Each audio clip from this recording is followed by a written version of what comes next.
Рысь является одним из самых интересных и красивых представителей семейства кошачьих. Зверь занесен в Красную книгу страны под первой категорией. Это означает, что зверю угрожает опасность полного исчезновения в связи с масштабным уничтожением этого великолепного вида. По величине рысь сравнительно небольшая кошка в сравнении с другими хищниками. Она представляет собой животное с коротким, сбитым туловищем, голова круглая, уши с черными кисточками на кончиках. Голова большая, глаза желтые, на щеках шерсть более длинная, похожа на бакенбарды. Носовая часть широкая, хвост короткий, тупой, длиной 25-30 см.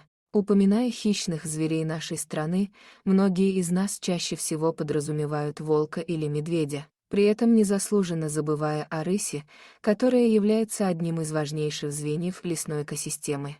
В этой истории главным героям довелось узнать цену преданности не только рыси, но и всех зверей в целом.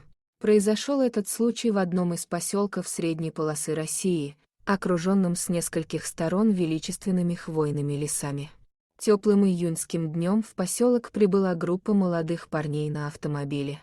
Сложно сказать, приехали ли они к кому-либо из родственников или же решили просто заняться туризмом, но то, как гости стали себя вести дальше, просто шокировало.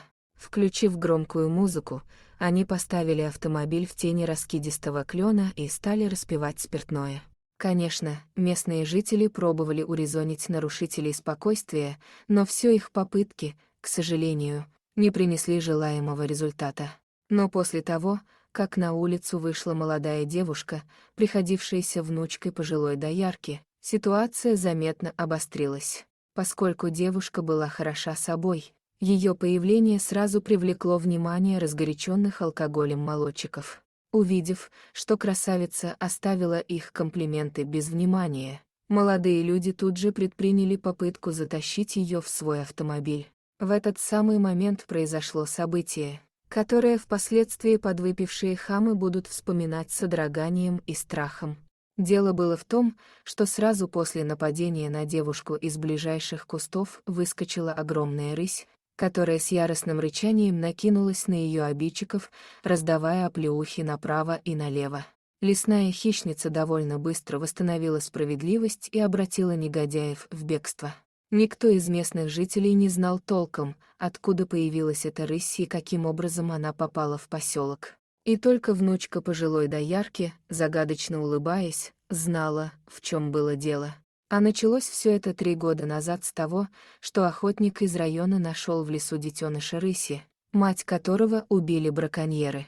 Отлично зная о том, что полуслепой старушке в поселке требуется котенок, охотник решил пойти на хитрость и продать ей рысенка. Поскольку старушка жила в одиночестве, обмануть ее для мошенника не составило большого труда. Воспользовавшись слабым зрением пожилой женщины, охотник забрал у нее последние деньги и вручил отчаянно мяукающего рысенка. Радуясь неожиданной удаче, мужчина в спешном порядке уехал в райцентр. А слепая старушка начала с трепетом и любовью ухаживать за своим новым питомцем. Лишь через месяц, когда к ней приехала в гости ее внучка, она узнала, что растит не котенка, а самую настоящую рысь. Внучка сразу заметила у малыша характерные кисточки на ушах. Я поняла, что ее бабушку обманули. Но за это время старушка так привыкла к своей питомице, что наотрез отказалась отпускать ее в лес. Прирученная лесная хищница очень любила свою хозяйку и ее внучку, которые заменили ей семью. Именно эта рысь и спасла девушку от обнаглевших хулиганов, которых после изрядной дозы спиртного потянуло на подвиги. После случая с нападением слух ручной рыси мгновенно разлетелся по округе, превратив ее в объект внимания и любви.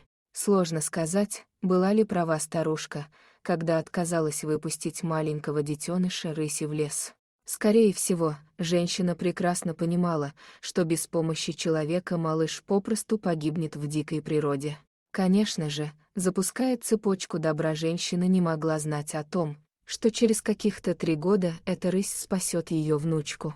Поэтому, совершая хороший поступок, не стоит ждать мгновенной отдачи. Вместо этого лучше сконцентрировать свое внимание на том, кому в этот момент помощь нужна больше всего. Бумеранг добра рано или поздно сам найдет своего владельца. Если вы в конечном итоге столкнетесь с одним из этих животных, эксперты советуют вам медленно отступить, повернувшись к ним лицом, поскольку инстинкт охоты у кошки может пробудиться, если вы побежите или покажете спину. И, хотя громкие звуки могут помочь отпугнуть животные, эксперты считают, что лучше всего позвонить в агентство по контролю за животными, которое может отловить животное и надлежащим образом обработать его. В ответ на видео Имоджин Кончелар, биолог-эколог, написала в Твиттере, что рыси процветают в самых разных средах обитания и могут жить вместе с городской средой. Они наиболее активны в сумерках и на рассвете и проводят много времени, отдыхая в середине дня, но для них нет ничего необычного в том, чтобы выходить на улицу, и это не указывает на болезнь, если вы ее видите. Она добавила, что они обычно не ищут людей. Большинство взаимодействий, о которых мы слышим, связаны с загнанными в угол животными, найденными в зданиях, или когда на домашних животных нападают. Рыси сильные, громкие и неприятные животные, но они защитные животные, а не агрессивные животные, написала она. В феврале 2021 года фермер поймал голыми руками рысь, которая пробралась в его курятник и задушила 2 кур, а после отругал ее, словно это был шкодливый кот. Дорогие друзья, если вам понравилось видео, поставьте лайк, а также подписывайтесь на канал, где найдете еще много интересного.